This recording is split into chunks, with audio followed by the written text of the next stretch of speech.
श्रीमहासरस्वत्यै नमः। श्रीगुरुभ्यो नमः। हरिः ओम्। यत्कर्ता जगतां भर्ता संहर्ता महासां निधिः प्रणमामि तमादित्यं बहिरन्तस्तमोपहम्।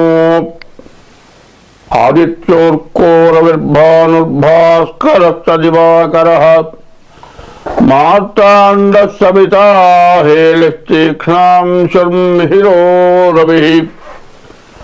ఒక సూర్యుండు సమస్త జీవులకుతానొక్కొక్కడైతోచు పోలిక ఏదేముడు సర్వకాలము మహాలీలన్నజోత్పన్న జన్యకదంబంబుల హృత్సరోర్హములన్ నానా విధానోన రూపకుడై ఒప్పుచుయుండు వట్టి హరిని ప్రార్థింతు సిద్ధుండనై.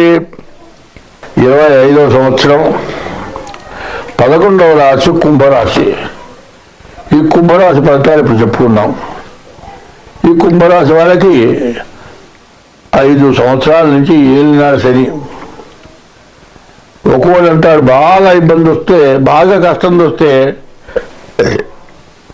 శని పట్టిందని అంటాడు. శని అంటే వేరే ఉండదు, ఎవరో ఎబ్బలు పడతాడు. మనకి ఇష్టం కాని పని వాడు చేయించబోతాడు. ఎన్ని విధాలు వద్దన్నా సరే అలా ఇంటూ కూర్చొని చేస్తాం రారా పోదా అంటాడు. అక్కడికి తీసుకెళ్తే మనకు ఏ యాక్సిడెంట్ అవుతుంది, కాలు దెబ్బ తగులుతుంది. మరి ఆ వచ్చిన వాడే శనిగాడు, నిన్ను ఇబ్బంది పెట్టేవాడే శనిగాడు.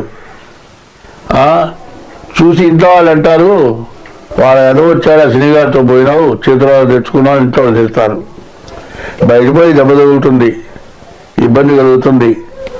మరి ఈ రాశికి ఏలినాడు శని 7 సంవత్సరాలు 6 మాసాలు. 7 సంవత్సరాలు 6 మాసాల్లోకి 5 సంవత్సరాలు అయిపోయింది. ఒక్క 2 సంవత్సరాల 7 నెలలు ఉంది ఇంకా. ఈ రాశి వాళ్ళు చాలా జాగ్రత్తగా ఉండటం మంచిది. మరి మీనానికి శని వస్తున్నాడు. ఈ శని రావటం వల్ల చాలా కష్టాలు, నష్టాలు, బాగా ఇబ్బందులు. కనీసం కడుపుకి తినడానికి తిండి కూడా అవకాశం ఉండదు.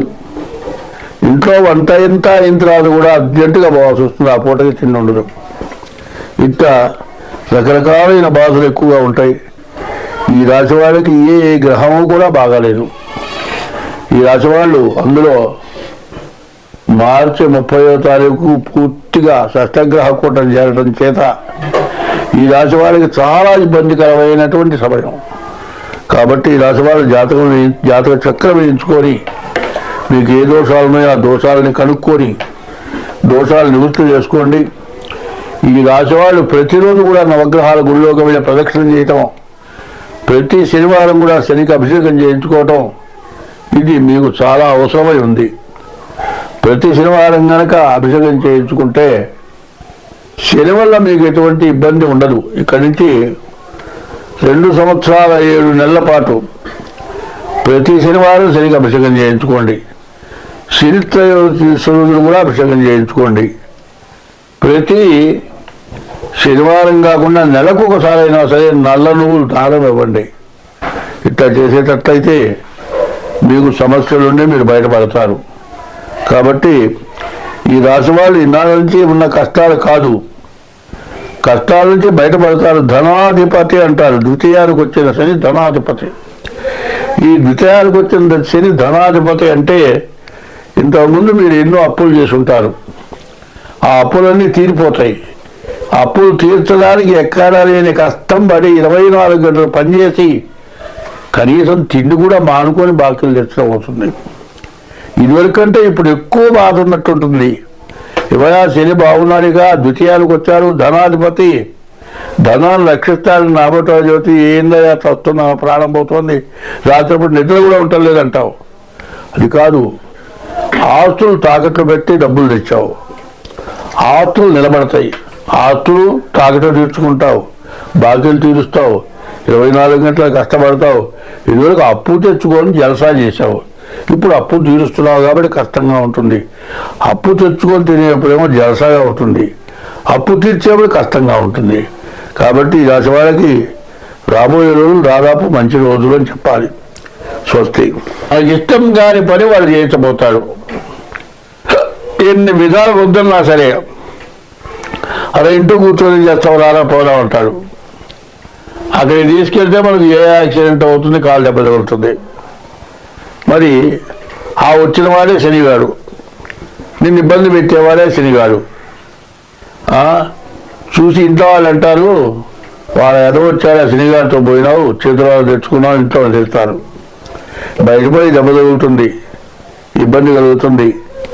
మరి ఈ రాశికి ఏళ్ళనాడు శని 7 సంవత్సరాలు 6 మాసాలు. 7 సంవత్సరాలు 6 మాసాల్లోకి 5 సంవత్సరాలు అయిపోయింది. ఒక్క 2 సంవత్సరాల 7 నెలలు ఉంది ఇంకా. ఈ రాశి వాళ్ళు చాలా జాగ్రత్తగా ఉండటం మంచిది. మరి మీనానికి శని వస్తున్నాడు. ఈ శని రావటం వల్ల చాలా కష్టాలు, నష్టాలు, బాగా ఇబ్బందులు. కనీసం కడుపుకి తింటానికి తిండి కూడా అవకాశం ఉండదు. ఇంట్లో వంట ఎంత అయిన తర్వాత కూడా అర్జెంటుగా పోవాల్సి వస్తుంది, ఆ పూటకి తిండి ఉండదు. ఇట్లా రకరకాలైన బాధలు ఎక్కువగా ఉంటాయి. ఈ రాశి వాళ్ళకి ఏ గ్రహము కూడా బాగాలేదు. ఈ రాశి వాళ్ళు అందులో మార్చి 30వ తారీఖు పూర్తిగా షష్టగ్రహ కూటం చేరడం చేత ఈ రాశి వాళ్ళకి చాలా ఇబ్బందికరమైనటువంటి సమయం. కాబట్టి ఈ రాశి వాళ్ళు జాతక చక్రం వేయించుకొని, మీకు ఏ దోషాలు ఉన్నాయో ఆ దోషాలని కనుక్కొని దోషాలు నివృత్తి చేసుకోండి. ఈ రాశి వాళ్ళు ప్రతిరోజు కూడా నవగ్రహాల గుళ్ళోకి వెళ్ళి ప్రదక్షిణ చేయటం, ప్రతి శనివారం కూడా శనికి అభిషేకం చేయించుకోవటం, ఇది మీకు చాలా అవసరమై ఉంది. ప్రతి శనివారం కనుక అభిషేకం చేయించుకుంటే శని వల్ల మీకు ఎటువంటి ఇబ్బంది ఉండదు. ఇక్కడి నుంచి 2 సంవత్సరాల 7 నెలల పాటు ప్రతి శనివారం శనికి అభిషేకం చేయించుకోండి. శని త్రయోదశి కూడా అభిషేకం చేయించుకోండి. ప్రతి శనివారం కాకుండా నెలకు ఒకసారి అయినా సరే నల్ల నువ్వులు దానం ఇవ్వండి. ఇట్లా చేసేటట్లయితే మీకు సమస్యలుండి మీరు బయటపడతారు. కాబట్టి ఈ రాశి వాళ్ళు ఇన్నాళ్ళ నుంచి ఉన్న కష్టాలు కాదు, కష్టాల నుంచి బయటపడతారు. ధనాధిపతి అంటారు. ద్వితీయానికి వచ్చిన శని ధనాధిపతి. ఈ ద్వితీయానికి వచ్చిన శని ధనాధిపతి అంటే ఇంతకుముందు మీరు ఎన్నో అప్పులు చేసి ఉంటారు. ఆ అప్పులన్నీ తీరిపోతాయి. ఆ అప్పులు తీర్చడానికి ఎక్కడా లేని కష్టం పడి 24 గంటలు పనిచేసి కనీసం తిండి కూడా మానుకొని బాకీలు తెచ్చడం అవుతుంది. ఇదివరకంటే ఇప్పుడు ఎక్కువ బాధ ఉన్నట్టుంటుంది. ఇవాళ శని బాగున్నాడుగా, ద్వితీయానికి వచ్చారు, ధనాధిపతి, ధనాన్ని రక్షిస్తాడు. నాబోటో జ్యోతి ఏందయ్యా వస్తున్నా, ప్రాణం పోతుంది, రాత్రిపూట నిద్ర కూడా ఉండలేదంటావు. అది కాదు, ఆస్తులు తాకట్లు పెట్టి డబ్బులు తెచ్చావు, ఆస్తులు నిలబడతాయి. ఆస్తులు తాకట్లు తీర్చుకుంటావు, బాకీలు తీరుస్తావు, 24 గంటలు కష్టపడతావు. ఇదివరకు అప్పు తెచ్చుకొని జలసా చేశావు, ఇప్పుడు అప్పు తీరుస్తున్నావు కాబట్టి కష్టంగా ఉంటుంది. అప్పు తెచ్చుకొని తినేప్పుడేమో జలసాగా ఉంటుంది, అప్పు తీర్చేప్పుడు కష్టంగా ఉంటుంది. కాబట్టి ఈ రాశి వాళ్ళకి రాబోయే రోజులు దాదాపు మంచి రోజులు అని చెప్పాలి. స్వస్తి.